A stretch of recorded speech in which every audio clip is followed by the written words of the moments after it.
Assalamualaikum warahmatullahi taala wabarakatuh. Waalaikumsalam warahmatullahi wabarakatuh. Apa kabar anak-anak Bapak semua? Sehat. Alhamdulillahirabbil alamin. Baik, sebelum kita mulai belajar sebagaimana biasa, terlebih dahulu mari kita berdoa. Berdoa dipimpin oleh ketua kelas. Siapa ketua kelasnya? Ya, berdoa dimulai. Silakan. Doa dimulai.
Baik.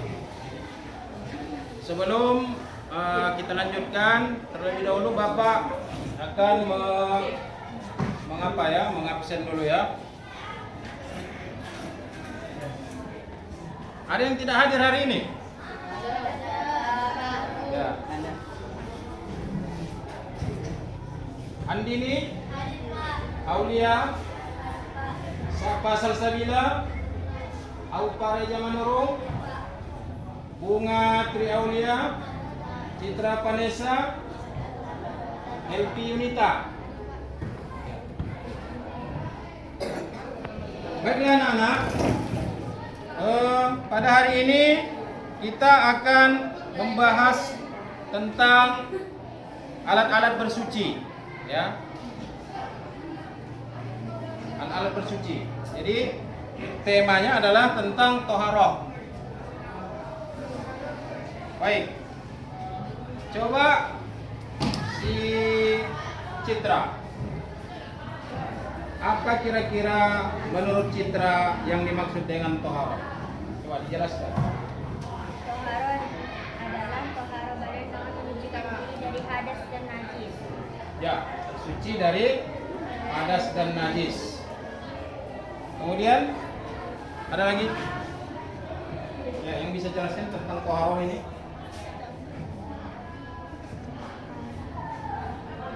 Toharoh mensucikan diri dari hadas dan najis. Ya, toharoh adalah kegiatan bersuci dari hadas dan najis. Selanjutnya, yang perlu kita ketahui bahwa dalam bersuci ini ada benda ataupun media yang digunakan untuk bersuci, terutama adalah air, ya. Air dan pembagian ini banyak. Ada air mutlak, kemudian ada air makruh, dan ada air mutanajis. Kemudian yang digunakan untuk bersuci ialah air mutlak, yaitu air suci lagi mensucikan. Nah, air suci dan menyucikan itu ada berapa macam? Ada 7 macam, ya. Yang pertama ada air hujan. Air hujan. Apa itu air hujan? Air yang turun dari langit. Kemudian ada air laut. Air laut itu selain tempat makhluk hidup untuk untuk tinggal seperti ikan dan lain sebagainya, juga air laut ini adalah air yang suci apabila digunakan untuk berwudu, ya. Jadi bisa digunakan untuk bersuci. Nabi bersabda bahwa air laut itu suci dan bangkainya pun halal dimakan.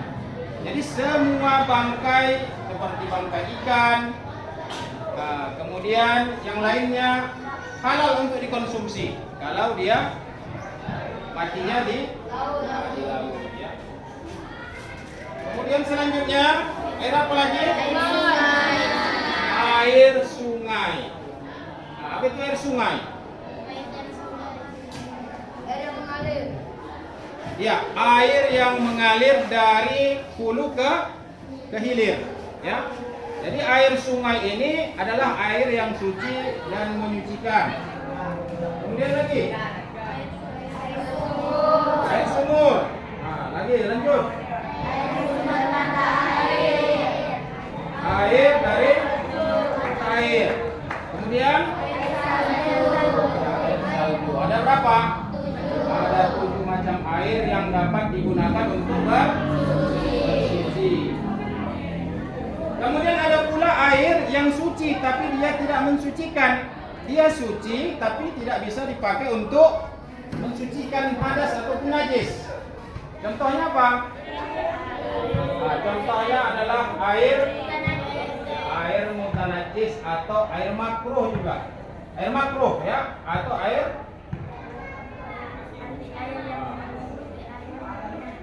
airnya bisa dimanfaatkan untuk diminum tapi tidak dapat digunakan untuk bersuci. Contohnya seperti air apa? Air yang tercampur dengan benda-benda lain yang suci seperti teh manis, kopi, susu.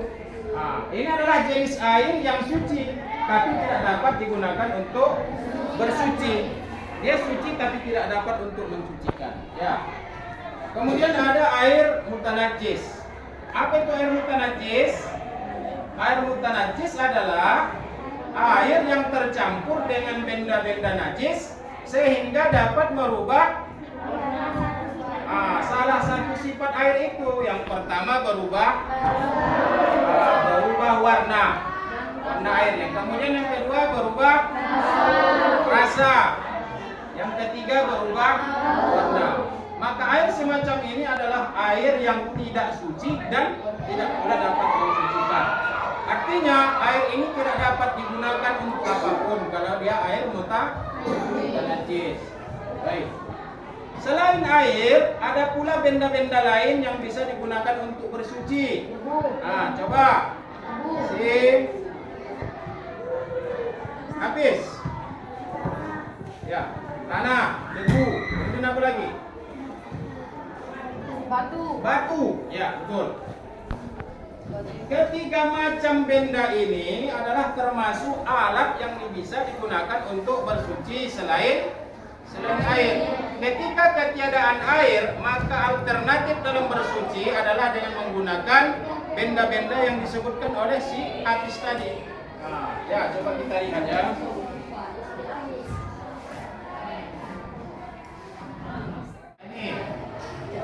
Inilah, ya.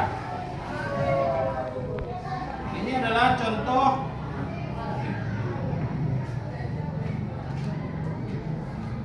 adalah contoh ketika ketiadaan air. Bisa kita lihat suasana ini kira-kira seperti apa ini? Musim hujan atau musim kemarau? Musim kemarau. Jadi ketika musim kemarau yang terjadi adalah kita tidak akan menemukan air. Maka alternatif dalam bersuci itu ada pilihan lain, yaitu dengan menggunakan batu atau debu. Menggunakan batu ketika bersuci, ya, dengan menggunakan 3 buah batu yang memiliki 3 sudut. Setiap batu memiliki 3 sudut. Jadi 3 sudut tersebut kemudian diusapkan ke tempat yang ingin dibersihkan, seperti ketika buang air besar. Kemudian sudut pertama, kedua, dan ketiga terlalu dibuang. Kemudian batu yang kedua, sudut pertama, kedua, ketiga dibuang. Kemudian yang ketiga seperti itu juga, batu yang ketiga. Jadi ada 3 buah batu, ya, yang digunakan dalam bersuci ketika ketiadaan air. Baik, sampai situ ada yang ingin ditanyakan?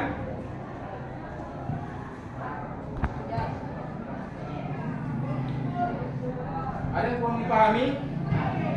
Silakan.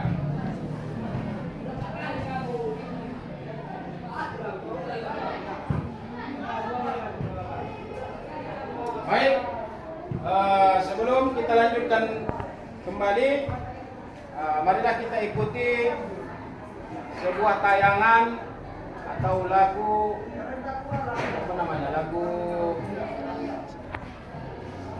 Nusantara, ya, supaya kita lebih bersemangat. Jadi Bapak akan memutarkan salah satu lagu Nusantara kita, yaitu Padamu Negeri. Semua tolong di berdiri, silakan berdiri.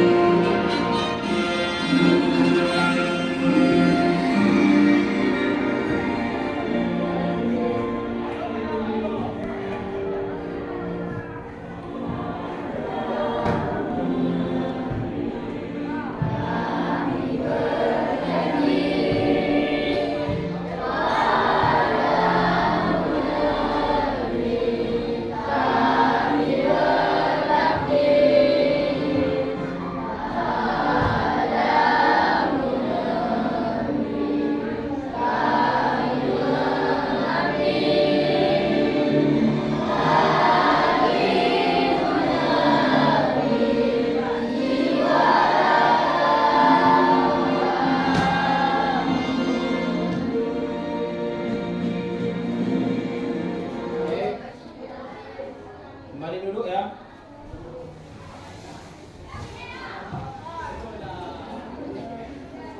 Nah, tadi setelah kita mengikuti tayangan lagu Nusantara yang telah kita nyanyikan bersama, mudah-mudahan lebih lebih bersemangat. Baik. Jadi adapun tujuan dari pembelajaran kita tentang toharoh ini, yang perlu dicapai adalah siswa dapat menghayati anugerah Allah berupa air dan benda-benda lain yang dapat digunakan sebagai alat bersuci. Yang pertama. Kemudian yang kedua adalah siswa dapat menjalankan perilaku bersih sebagai implementasi dan pemahaman tentang alat-alat bersuci. Yang ketiga, siswa dapat memahami atau menganalisis tentang alat-alat bersuci dan najis serta hadas. Yang keempat, siswa dapat menganalisis penggunaan alat-alat bersuci dari najis dan hadas. Baik.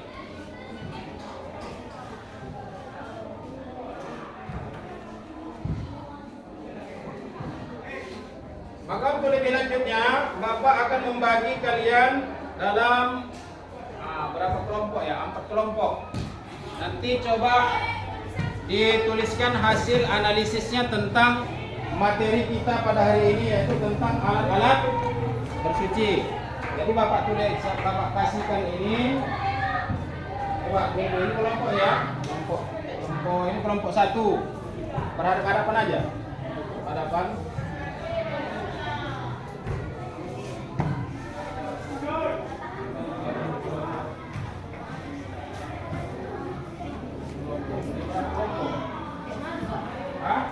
Ya, nanti dikasihkan arahannya nanti. Dikasihkan dulu.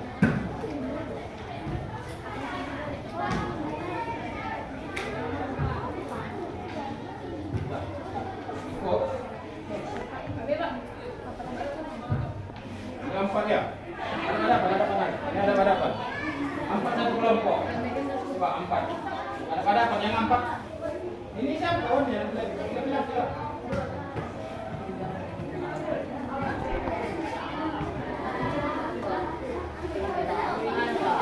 Nih. Iya, berapa aturannya?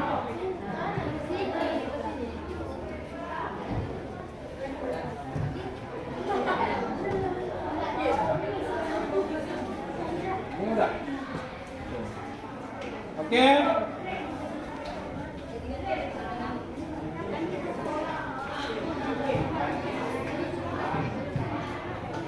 Jadi di dalam kertas itu kalian tuliskan yang pertama pengertian toharoh, kemudian alat-alat yang digunakan untuk toharoh, kemudian kesimpulan tentang pelajaran kita hari ini mengenai tentang toharoh. Nah, bisa dilihat melalui LKPD-nya ya. Nah, pengertian toharoh. Kemudian alat-alat atau jenis yang digunakan sebagai alat untuk bertoharoh. Kemudian kesimpulan.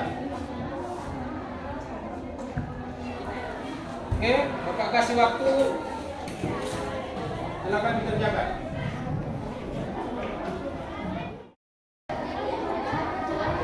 Silakan. Yang kelompok depan tadi. Satu orang aja perwakilan. Bacakan hasil diskusinya.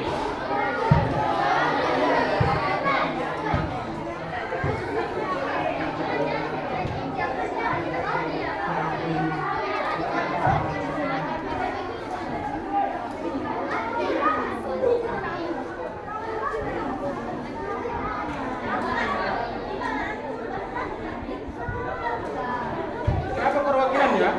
Membacakan aja itu yang udah kau tulis.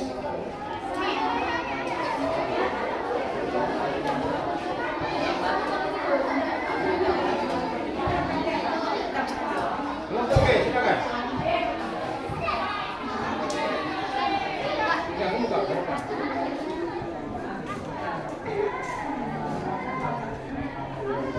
Satu, pengertian toharoh.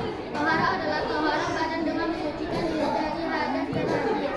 Dua, alat-alat bersuci. Satu, air. Dua, tanah atau debu. Tiga, batu. Tiga, pengertian hikmah dan penggunaan alat-alat bersuci. Kebersihan dalam Islam merupakan hal yang utama sebagai syarat untuk melakukan ibadah kepada Allah Subhanahu wa Ta'ala. Untuk D.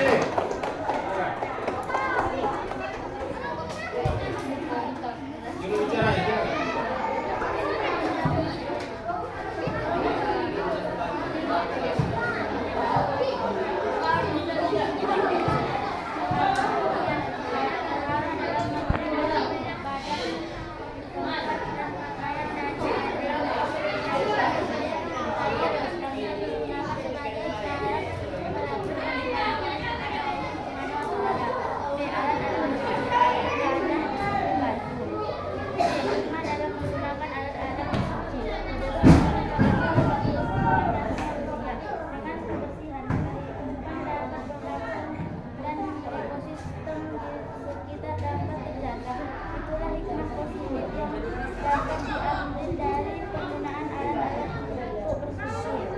Ya.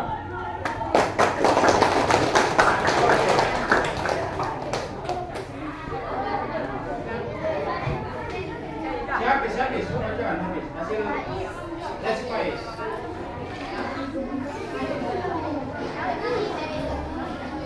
Siapa tadi? Apa ini? Lespais.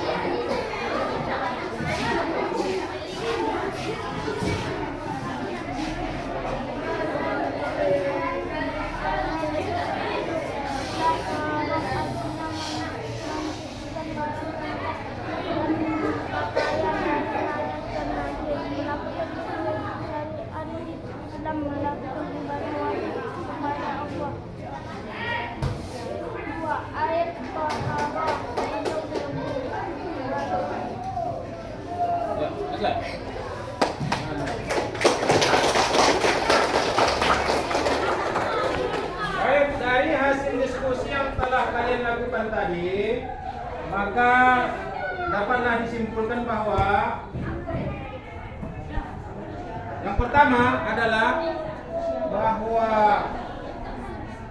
bersuci itu adalah satu kegiatan untuk membersihkan diri, bukan hanya secara lahir tapi juga secara batin. Kenapa dikatakan membersihkan diri selain secara secara zahir dan secara batin? Secara zahir atau secara di luar tubuh kita ini mesti dibersihkan senantiasa agar terhindar dari berbagai macam penyakit. Orang yang selalu menjaga kesucian dan kebersihannya, maka orang tersebut akan terhindar dari penyakit. Kemudian yang dibersihkan adalah lahir zahir kita, batin kita ya. Batin kita juga harus dibersihkan. Dari apa? Dari sifat iri, dari sifat dengki, dari sifat khianat, dari sifat domba dan lain-lain sebagainya. Jadi selain secara zahir juga kita harus mensucikan batin kita ya. Innallaha yuhibbut tawwabin wa yuhibbul mutatahhirin. Allah mencintai orang yang suka bertaubat dan orang yang suka mensucikan. Kemudian yang kedua adalah kedudukan air sebagai alat dalam bersuci, bahwa air adalah merupakan alat utama yang digunakan untuk bersuci baik dari hadas maupun najis. Karena air inilah benda utama yang sering kita pakai dalam kehidupan kita sehari-hari untuk membersihkan tubuh kita, pakaian kita dan lingkungan kita apabila terkena kotoran ataupun najis. Kemudian ada pun benda-benda yang sering digunakan untuk bersuci selain air adalah debu, batu, dan benda-benda padat lainnya yang dapat digunakan sebagai alat untuk bersuci.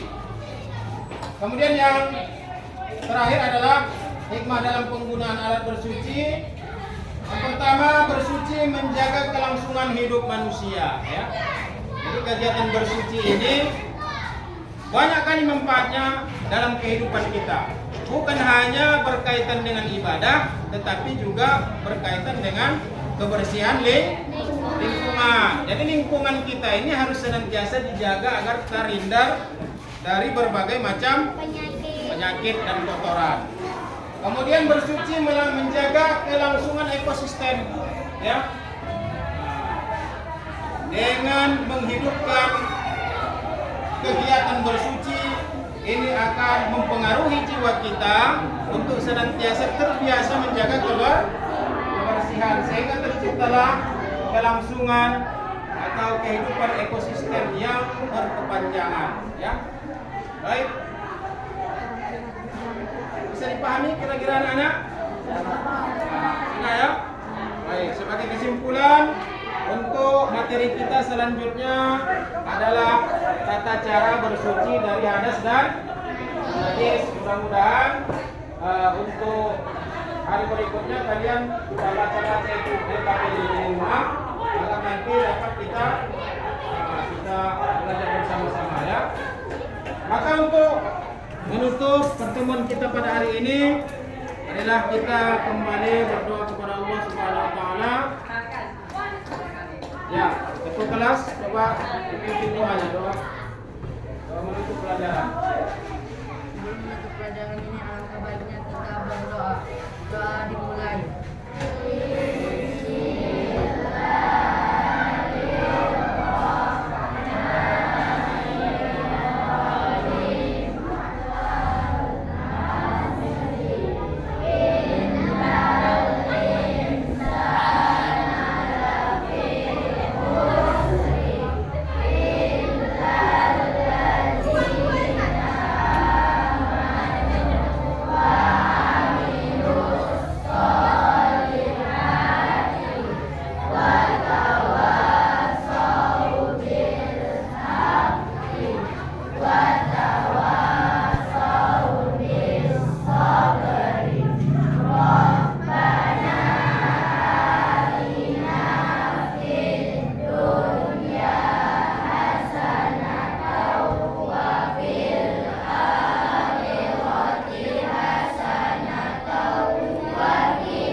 saja pada pagi hari ini. Nasrun minallah wa fathun qarib wa basyiril mu'minin. Assalamualaikum warahmatullahi wabarakatuh. Waalaikumsalam.